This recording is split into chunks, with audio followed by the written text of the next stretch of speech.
Welcome to Journey to the Stage. I'm Brian Frazier. Today we're going to be highlighting current and upcoming projects, but we always start our journey at the beginning. This is episode number 14, and my guest today is singer, songwriter, and recording artist Bill Mallonee. So before Bill and I start our chat today, wherever you listen, whether it's on Apple Podcasts, Spotify, Google Podcasts, or any of the other great platforms, if you could give this podcast a follow or a subscription, that would be great. Kind reviews and stars are always appreciated. Bill Mallonee is my special guest today, and you guys are in for a real treat. Bill is a singer-songwriter and recording artist who, between his solo work and his work in his former band, Vigilantes of Love, where he was a founding member, has over 80 albums to his credit and a career spanning over 30 years. Paste magazine readers named Bill number 65 out of the 100 greatest living songwriters, which is quite an honor. And here's a really cool quote from Rolling Stone magazine about Bill. Bill Mallonee has remained fascinated with the shadowy emotional toils and struggles inherent in the American experience. Compelling and insightful, he continues to probe through Americana-Rock and roll, proving that sometimes the only story worth telling is that of the journey. Bill is a poet, and Bill is a troubadour. Bill, it's great to have you on Journey to the Stage. Welcome. Brian, it's good to be here. Thanks for having me. Yeah, I've got my cup of coffee here to accompany us during our chat. So how are you and the missus doing? We're doing well. It's kind of a late spring here in northern New Mexico where we live. You had mentioned that you can look out your window and see the Sierras. We can look out and see the Rockies, part of the Sangre de Cristo chain. So beautiful. That's sucks to be us. It's really beautiful. Well, this is kind of the time of year where you really get the kind of tempestuous weather. It's all transitional out here right now. Right. Well, I'm really glad you joined me. We have much to talk about and a few songs to dig into. So let's take a step back a bit. You know, if we were to go back in your childhood, what kind of music were you raised around? That's a good question. My dad was a kind of a semi-pro drummer, and he had a pretty extensive jazz set of vinyl. So that's kind of what I first heard. My parents kind of came together over, I'm pretty sure they dated over Sinatra records. That's just what it seems like. They always went back to Frank. So, I got, the Count Basie arrangements from the orchestra and, heard drummers like Buddy Rich and Gene Krupa. So about the time I was 12 years old, because they had asked me if I was going to get a drum set and get into kit drumming, I had to take orchestral snare drum first, which was an utter bore. But I did learn, the rudiments, and I did go and. This is a sweet story, and I'll just share it. My dad and mom have both moved on, but he was a research chemist, and we were living in Chapel Hill, North Carolina. That's where I grew up. So he was traveling down to Wilson, North Carolina, I think, to do some sort of consulting. And he came back one Friday afternoon, knocked on the door, and he had the snare drum in his hand. It was a beautiful black oyster pearl, just like Ringo's Ludwig snare drum. Right. And I said, "Oh, man, that is so great. Thank you, Dad. That's great." And he said, "Well, the rest of it's in the car." So he had stopped by a music store and bought the whole kit. So there was no turning back. This was 12 years old.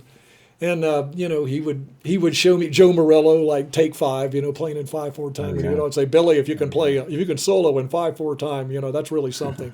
So anyway, I played jazz drums kind of for a little while, but by the time Ringo and Charlie Watts entered the food chain for me, it was all over. It was going to be rock and roll. Well, you weren't alone in that. I think when they entered the musical scene, I think that changed much for many. And I realized now that I was kind of sensing a certain, transcendence in rock and roll that I wasn't hearing in other music. And it'd be interesting to compare notes with other songwriters about, because it's an elusive term, when you say something's transcendent, but when you start hearing it in a particular genre, you begin later on as an artist to start recognizing it in other genres of music, whether it's symphonic or flamenco or something like that. It's like it's everywhere. So that's kind of been part of the journey for me, is sort of appreciating it, even though I write Americana music, and rock and roll and country alt or whatever they're calling it these days. Yeah. I love hearing it in other cultures. Well, that's great. Now, when you were buying your own albums as you were playing the radio station for yourself when you got a little bit older, what were you getting into? Where I was at in Chapel Hill, that's a really good question. There was a lot of surf music, soul music, R&B. The top 40 was just voraciously, funneling that stuff. So the first band that I actually played in, I think I was 14 or 15. It was a soul band. Oh, wow. And we did, Sam and Dave and Otis Redding and all the great stuff. It was pretty challenging. Had a horn section and everything. Wow. So we thought we were on fire. How fun. Writing is such a skill that is honed over time. And thinking back to some of your very early songs, what types of things sparked your creativity? So obviously at some point you transitioned from drums to guitar and then started writing. I did. What was that like? Yeah. I was already playing drums in a number of Athens bands, and I'd seen REM when they were, had rooms of only 80 to 90 people in them. And it just seen them sort of take off and generate their first record. To me, the link, just given my age, was the Byrds. And I love the Byrds, and I also like the fact that they were able to take Bob Dylan songs and get them played on the radio, where Dylan, didn't necessarily have that kind of luck, but he wrote great songs. But it took the Byrds to sort of simplify and make them a little more economical, and then give us My Back Pages or something like that. But that was the place. And again, when you hear Transcendent, it's like you have that Roger McGuinn 12-string and the beautiful stacked harmonies that they could come up with. That was a real motivator. So a lot of the early sound that I was writing that became electric probably did sound Byrdsy and REM-ish. It took a while to kind of break out of that mold and find my own voice. When I do songwriting seminars, I did more of them before the pre-COVID thing.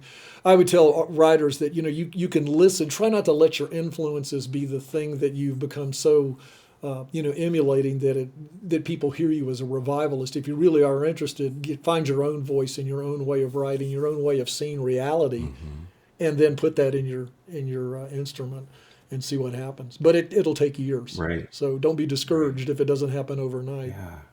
Well, let's play one of your songs. We're going to listen to Goes Without Saying from the seminal Vigilantes of Love album, Audible Sigh, which I firmly believe that if somebody has a record collection that doesn't have Audible Sigh in it, it really is incomplete. It's such a great album. And I would say, I think landmark, I don't think that's overstating it. It's a great album.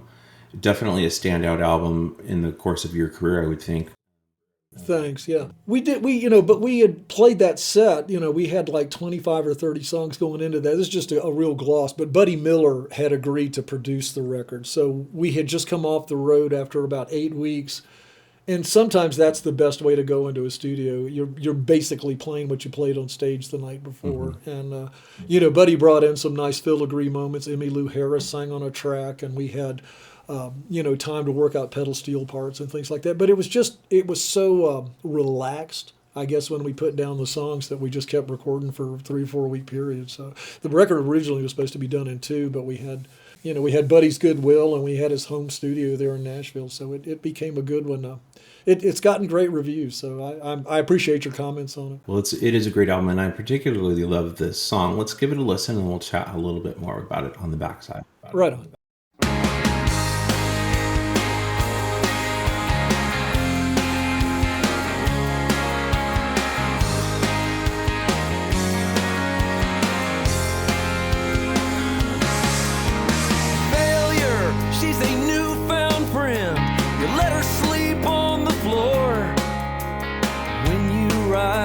Check out, well, she follows to the door. If you listen real close, there's the audible sign. If you look real hard, you don't question why. Cloth of life is torn, cloth of life is fading so much more. Yeah, it goes without saying. Yeah, it goes without saying.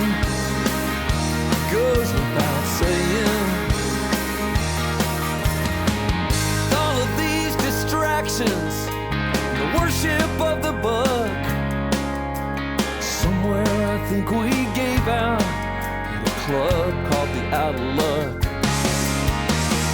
And it was deeper than the blackness that all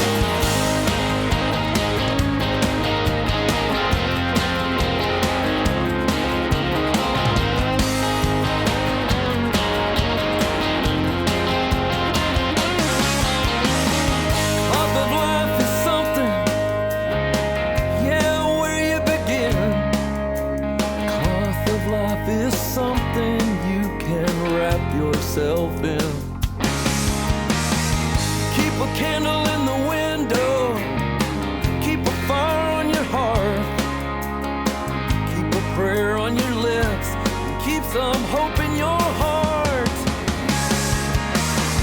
Cloth of life is torn, cloth of life is fading so much more. Yeah, it goes without saying. Yeah, it goes without saying. Yeah, it goes without saying.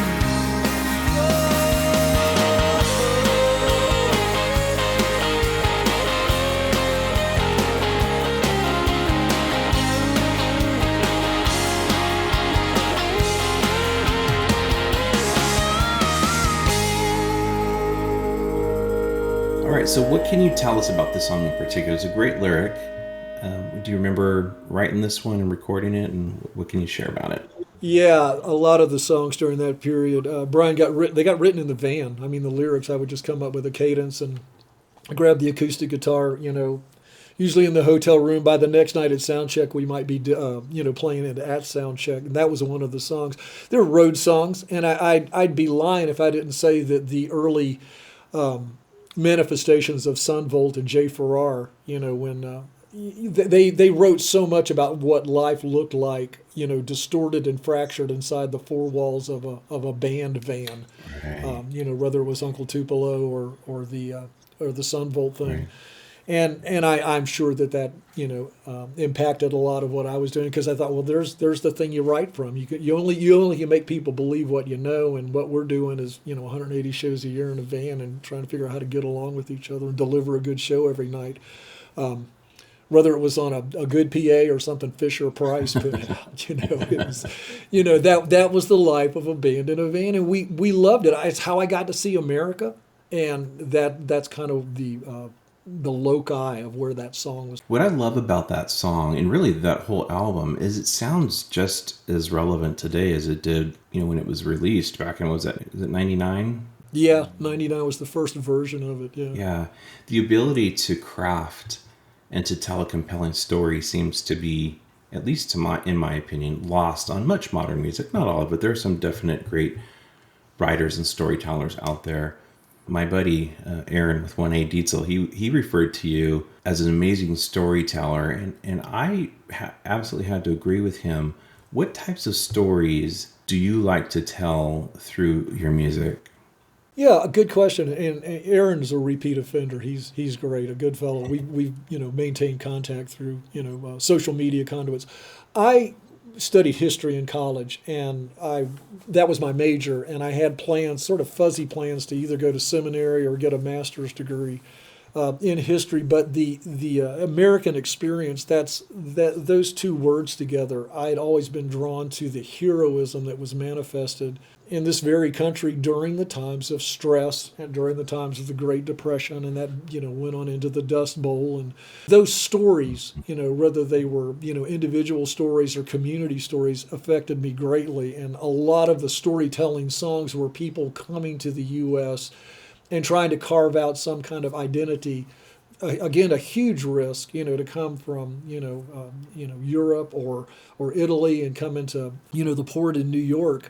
And take your chances. I mean, if you survived the voyage at all, you came with very little, but you came with your hope, right. You came with your dreams, and that's where it started.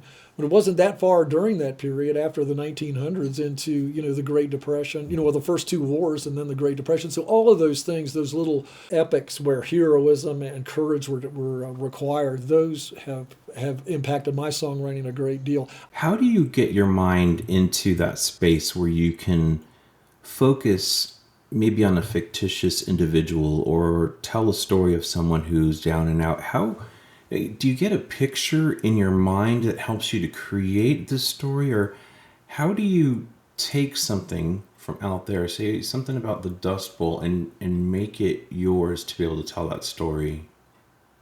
I think I have to write with a guitar in my hand to make that work, because there's a certain conjuring, if you'll allow that word, there's a certain conjuring that you're doing of the spirit of the thing itself. And then it might just be, you've already pointed out in what we were talking about, preface and all of this, where you have this song with a particular lyric line that turned out to be the title. You can write a whole song around a title, like the one you gave me, with friends like that, who needs enemies. That kind of is what happens when I'm writing these kind of songs. There'll be some kind of, little phrase that kicks in, and then the rest of the song. I know it sounds, grandiose, but in some ways the song writes itself. Yeah. It knows what it wants. I try to be sensitive to that when I'm writing, but usually it's a chord progression or something that just feels, like it fits the mood of what a song like that would be about. Well, I think it's so important that stories continue to get handed down, and I think music, especially music that tells a story, is such an important part of that lived experience. And I, as a storyteller, you've really done such a great job, and I think that's one of the reasons so many of your songs are really maybe cinematic in a sense, like they almost are, or short movies, and you can picture what you're saying, and I think that's a real skill. I don't know that everybody can conjure that or create that. It probably came from falling in love with history stories. My mom was a bit of a poet, and she was always, buying these, stories for teens, books, and having me read. I was a pretty voracious reader when I was young. But I just noticed on the album that was that got us signed to Capricorn was a record called Killing Floor. It was produced by a fellow named Mark Hurd. But on that record, there was a song called Port of Entry that was about the immigrants coming into the island. There was a song called Eleanor that was about Eleanor Roosevelt. Andersonville, about the Civil War camp in the South. Those songs, kind of cemented my, there were a lot of acoustic clubs that I was playing, so I had songs about. I had a great uncle who apparently was just a hellacious baseball pitcher. I mean, he was great. Wow. Played in B teams, but I wrote a song called Russell Perry, total fictional character.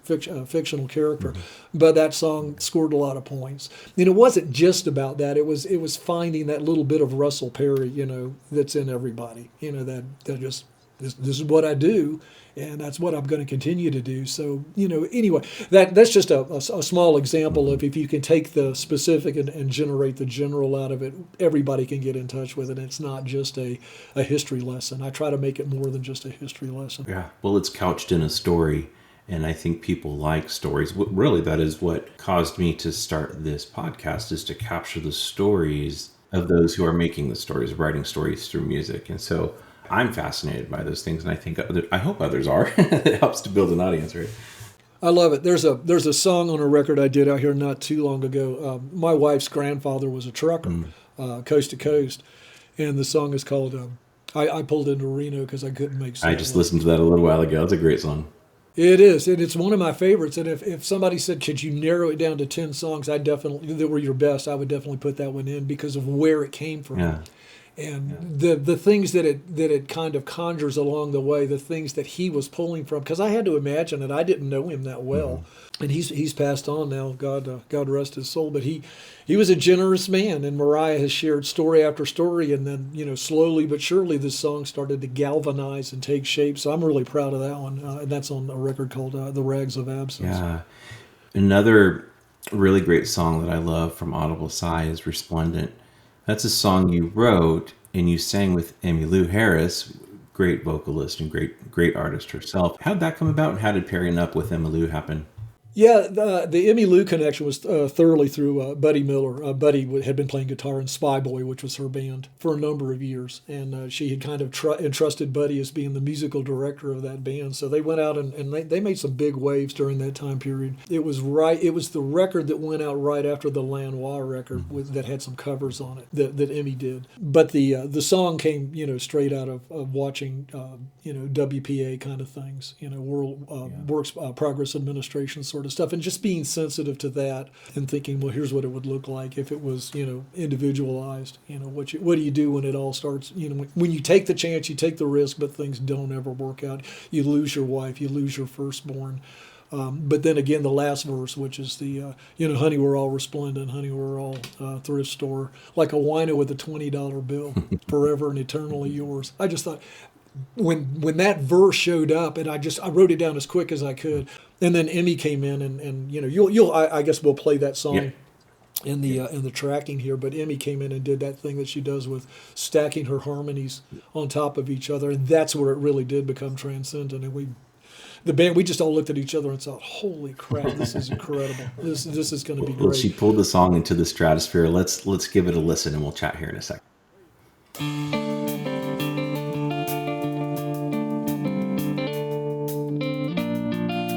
I remember the dark clouds, rain and dust for days on end. Blew all the earth out to California and just left us here with the wind. Desperate times, you know everybody's part, but it's your own lines you're like to forget. So what you were meets what you've now become. Grins and says, hey, haven't we met?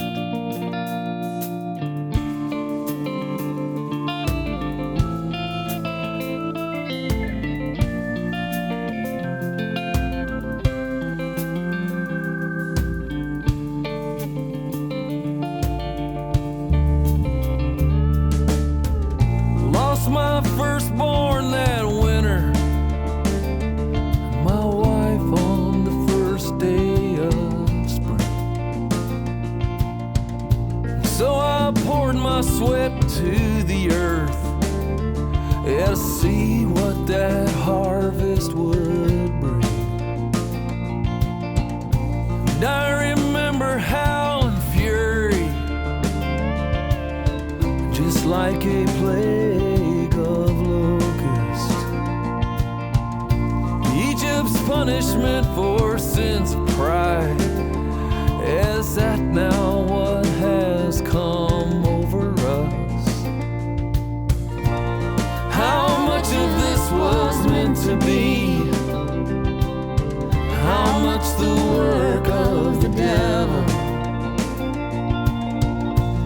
How far can one man's eyes really see in these days of toil and trouble?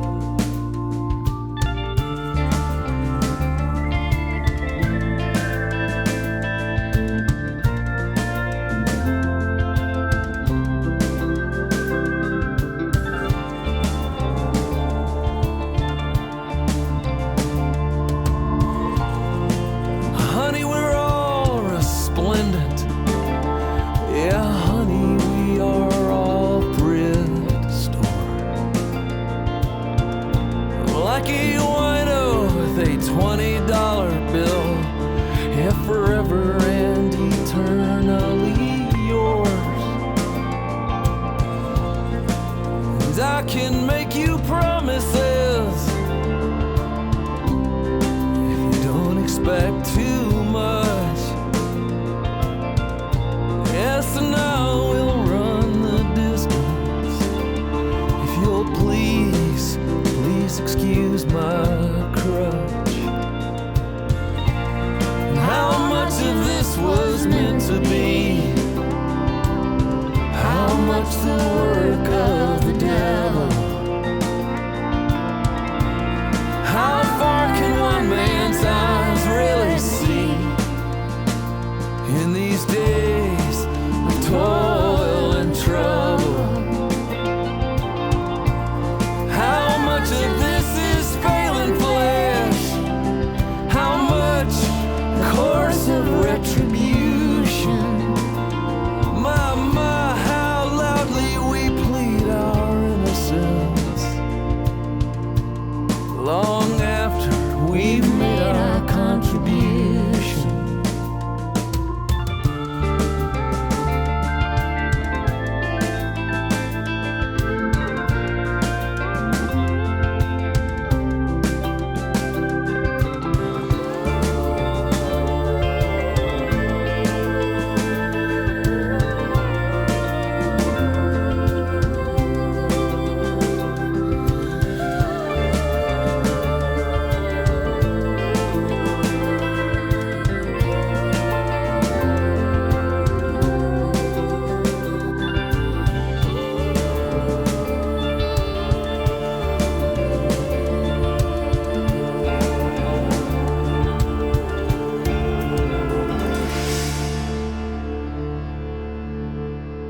So Buddy Miller plays on this track. Is he Is he playing mandolin or guitar on this one?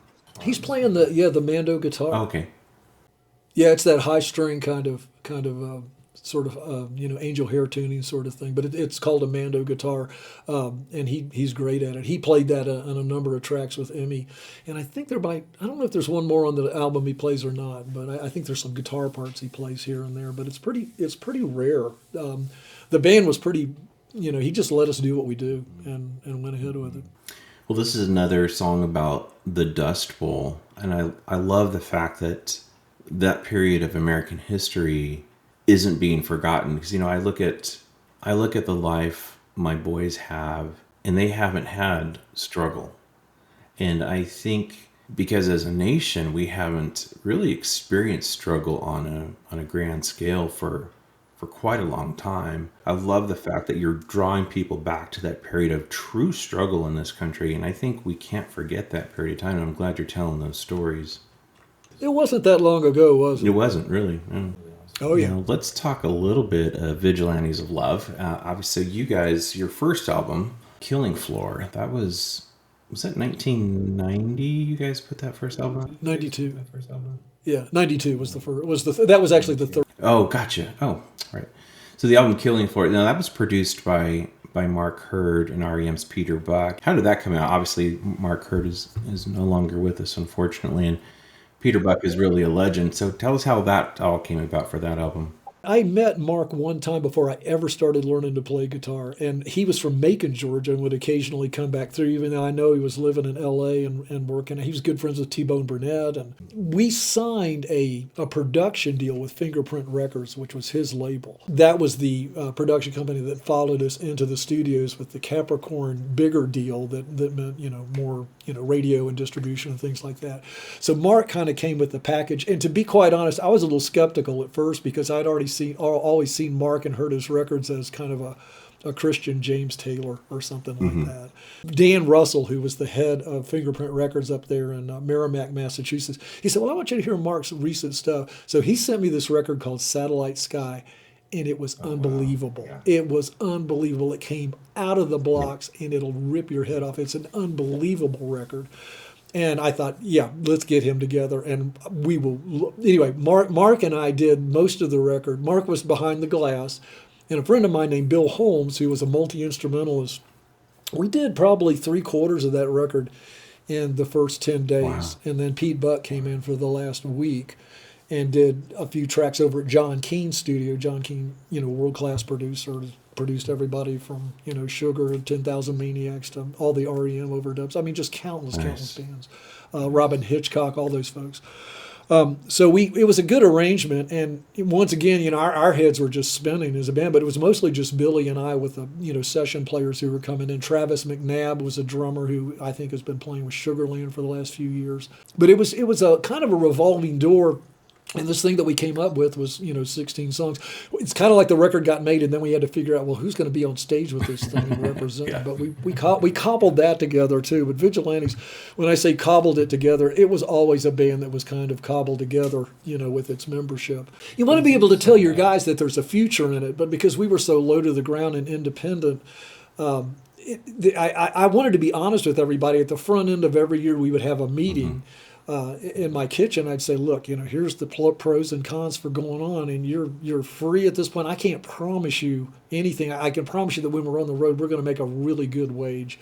But outside of that, I'm not sure what happens on the 6 months out of the year where we're not on the road. That is difficult because some get a 9-to-5 job and get used to a consistent paycheck, and sometimes it's hard to leave that, especially if you want to start a family. So it is, that's one of the many reasons, obviously, that it's difficult to keep guys together. What I meant to say earlier is the first album, Jugular, 1990. Kind of looking back on that period, if Bill Mallonee of today could sit down with the Bill who wrote Jugular, what do you think you might say to him? That is a great question. Nobody has ever asked me that before. I am grateful. I was a very earnest writer, but and I don't have any problem telling anyone this. I'm a Christian believer, and I know that people unpack that stuff, or they're going to turn their radio off or whatever as soon as they hear it.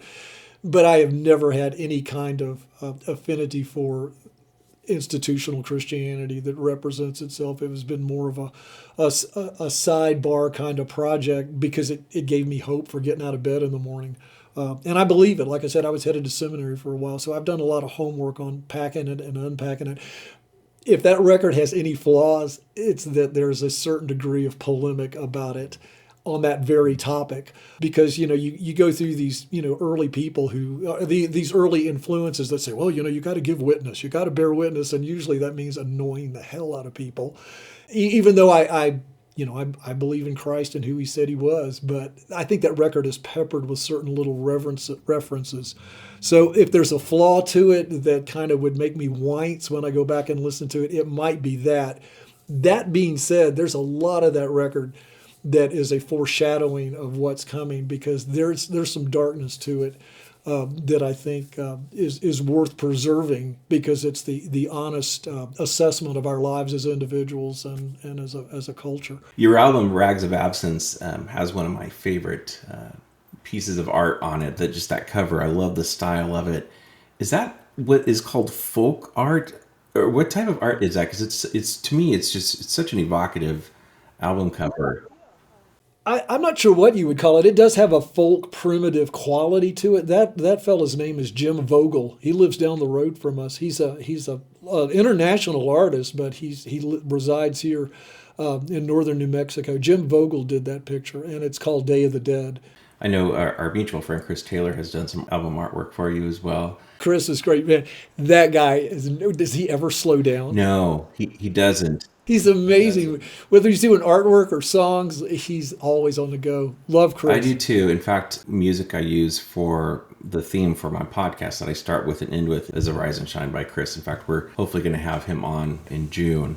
Now, as we were communicating before we started recording, one of the songs we wanted to talk about was The World's Tip Jar. It's a great song. What can you tell us about that song? Then we're going to listen to it. It's a favorite pastime of most musicians. You're going to be sitting at a bar after sound check or something like that and probably drinking a beer or something harder. There's a camaraderie in bars. We've played a lot in the UK and gotten a chance to be in real Irish pubs and hang out there, and you sense it's the same everywhere. You put strangers down, put a drink in front of them, and they're going to be best friends by the time they leave. That phrase, the world's tip jar, I thought, what would that be like if we walked out of bars with the same sort of spirit of camaraderie and connectedness and tried to bring it to life in day-to-day world. And to me, with mixing the two, that's a Holy Spirit moment when we go to have those kind of motivations. So that was the image that I was really just, how can I just, really draw that out large, paint it really clear, like you said earlier, a cinematographic sort of image. And that song, it only has 2 verses in it. That's very strange for me because a lot of my songs are 3, 4, and 5 verses. So this one is, and I thought this is going to be perfect for the album opener, and it's just got a great feel to it. So that's kind of the story behind that. And yeah, I'm glad that you'll play it. It's going to be I love hearing the thing. It's going to be nice. It's a good one. Before we play it, is that you singing that high harmony part in the chorus, or is that somebody else? I couldn't tell. That is me. Well, there's only certain times of the day where I could kind of hit that, and it has I think it has a little bit of I was a fan of the early Eagles records. I don't care what anybody says. I know they're the laughing, the whipping boy, but those first 2 Eagles records were badass. Great. They were really, really great good. Writing. And they had some moments, but those stacked harmonies, where they really did the falsetto sort of thing, they were really... Yeah. Well, cool. Well, let's give it a quick listen. We'll chat.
stars and at the moon, neon in these bars.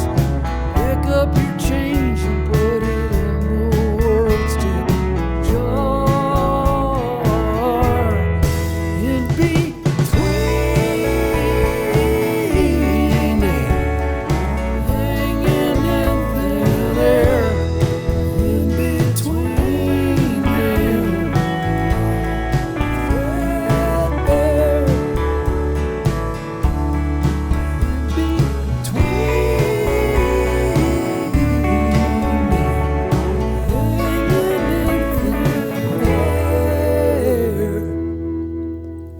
In between, and all threadbare. In between, and all threadbare. In between.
So to me, this is a lazy afternoon, sitting on the porch type of song. I'm with you. I love the feel of it, the tempo. It's just got a relaxed and easy vibe to it. Really, really great song. Let's change gears a bit. This is we kind of get near the end of our time here. If you could sit down with a budding musician or songwriter, just getting started, what advice might you share with them? That's a good question. The advice that I would have given somebody 15 years ago is different than what it is. Well, let me just confess. I don't know how writers do it anymore. I don't know how you get your head above the surface of the pond and say, hey, over here, I've got something that's worth looking at.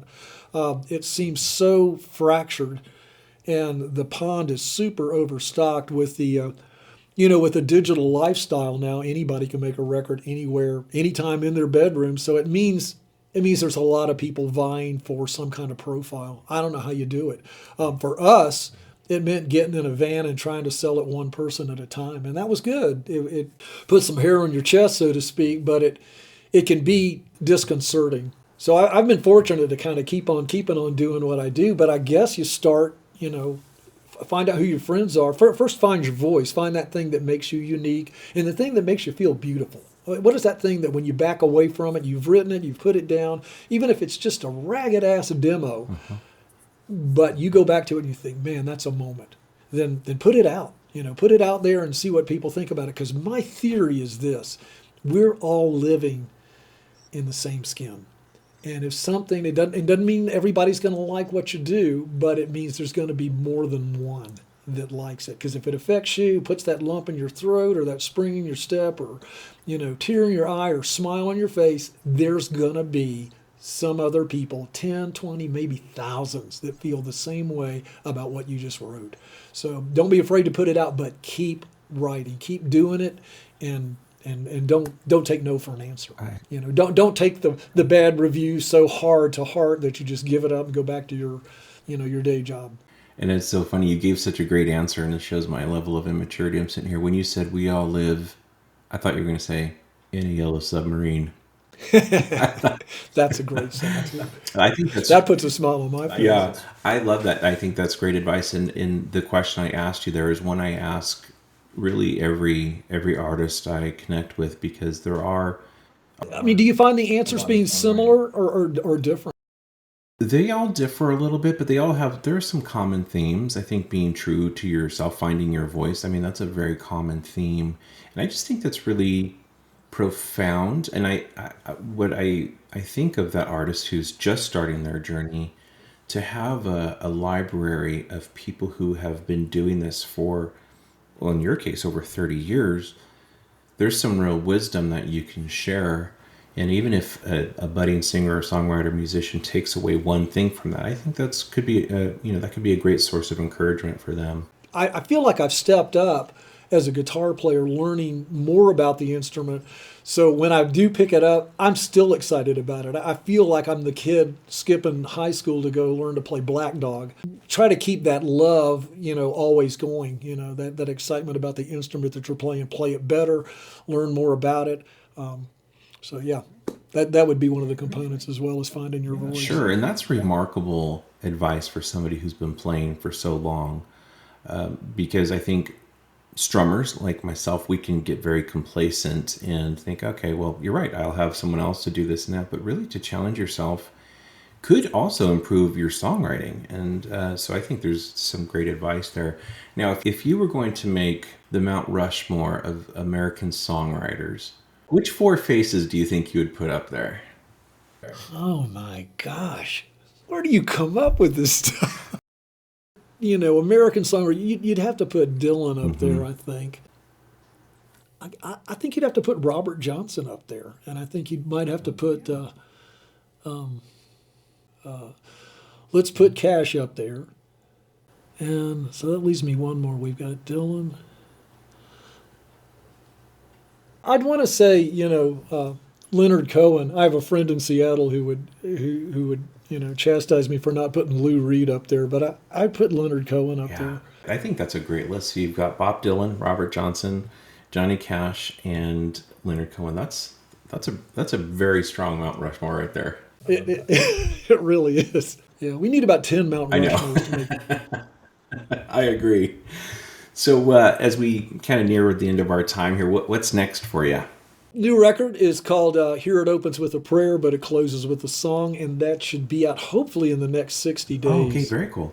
So yeah, I'm just getting the artwork done on that right now. Nice. So that's album number 85 or thereabouts. I don't know. Let's talk about that. How can people buy your music? How can people best support you as an artist?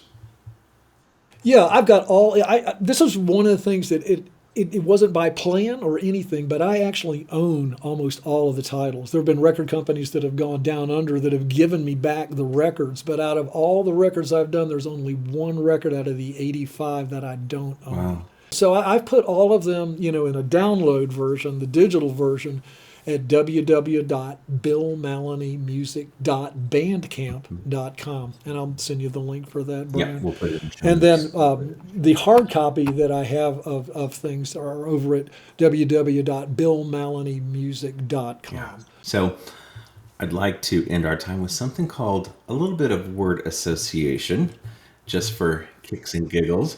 So I'm going to say a word. I've got 5 or 6 of these. And you just share with the first thing that comes to your mind, being mindful that my mom and my buddy Sean Cox will be listening. So here we go. I've got a few of these for you. Desert. High. As in high desert. Okay, got it. Love. Grace. Bob. Bob Dylan. I was wondering if you would go there. Sunshine. And shadows. Oh. Coyote. Coyote, that's great. Well, Joni Mitchell, how about that? Oh, that's one of her great songs. I like that. That's a good association. Movie. Movie house. Oh, movie house. Okay. And last one, home. Peace and joy. I get 2 words on that. That's all right. You got all out. No problem. Bill Mallonee, I have thoroughly enjoyed our conversation today. I'm so grateful for your time. Thank you for joining me. Bryan, thank you. You've made it easy. I really appreciate this. Continued success in the future interviews. Well, I appreciate that. That means a lot to me. And for everyone listening, thank you for tuning in. I thank you for following or subscribing or leaving a kind review. Those things are the bloodline of a podcast, so to speak. And I look forward to seeing you all on the next journey to the stage. And that's a wrap.